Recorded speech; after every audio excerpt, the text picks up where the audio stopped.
Amazon and eBay could be liable for millions of pounds of unpaid VAT because overseas traders are using their sites to escape UK sales tax, the BBC's learned.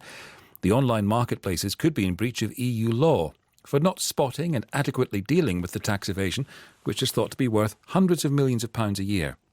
Meanwhile, UK firms say they're being put out of business by the unfair competition because sellers in places like China are illegally undercutting them on price by at least 20%. Simon Tullett reports. This is an e-commerce engine room. So this is one of our products here, which is a remote control colour changing light bulb. It's one of our best sellers. Thousands of brown boxes, dozens of rows deep, stacked high up the white breeze block walls, all of them waiting for that one crucial customer click.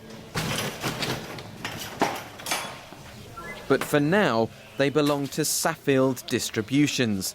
The company moved into this warehouse in Romford, Essex, a year ago, and with high hopes. But manager Joe Mullins says the mood has very quickly changed. We thought we'd see a lot more growth this year than we have. If it continues as it does, then within the next couple of years, it could be a case of having to look elsewhere for other jobs. And it's really sad because it was exciting, at one stage.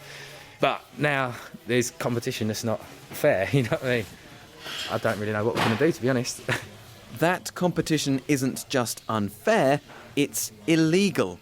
It comes from sellers based outside the EU who store their products in UK warehouses to reduce customer wait times.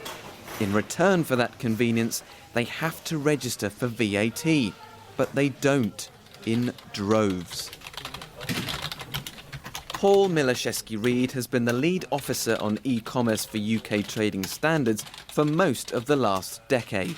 Based upon an exercise I did on eBay UK, I estimate around 9,300 businesses are evading taxes, and that affects about £5.5 billion of transactions every year.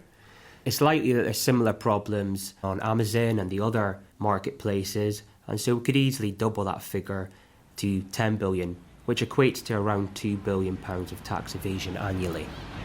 If you have a competitor that's selling the same product of you with a 20% advantage, you cannot compete. Richard Allen is part of a campaign against VAT abuse by online traders. I've come to meet him outside the central London headquarters of HM Revenue and Customs, which is responsible for policing the system.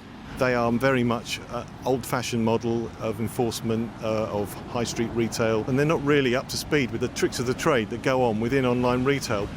We did ask HMRC for an interview, but they told us no one was available to talk. Instead, they sent this statement. HMRC will intervene to prevent, detect and stop fraud at the earliest stage. We are developing better intelligence around the nature and scale of suspected fraud in this area.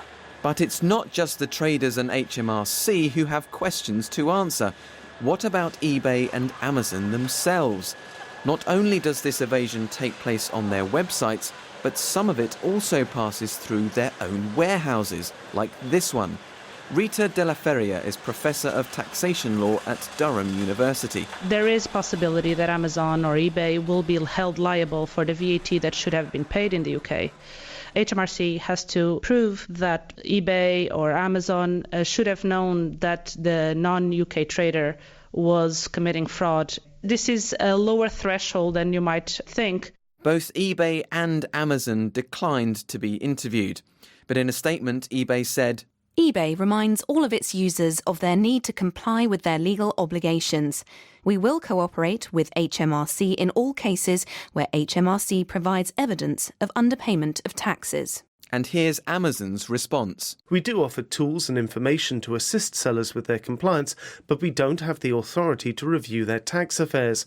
Naturally, we cooperate with HMRC as we're required to by law. The BBC has seen correspondence with eBay and Amazon alerting them to dozens of fraudulent sellers, many of whom are still trading. Paul from Trading Standards first raised concerns with eBay in 2011. It's now 2015 and I still see some of the same problems that were raised a few years ago. I would like to see more systematic changes, in terms of verifying VAT numbers that make it impossible for businesses that are not properly VAT registered to trade on a marketplace. Simon Tullett reports.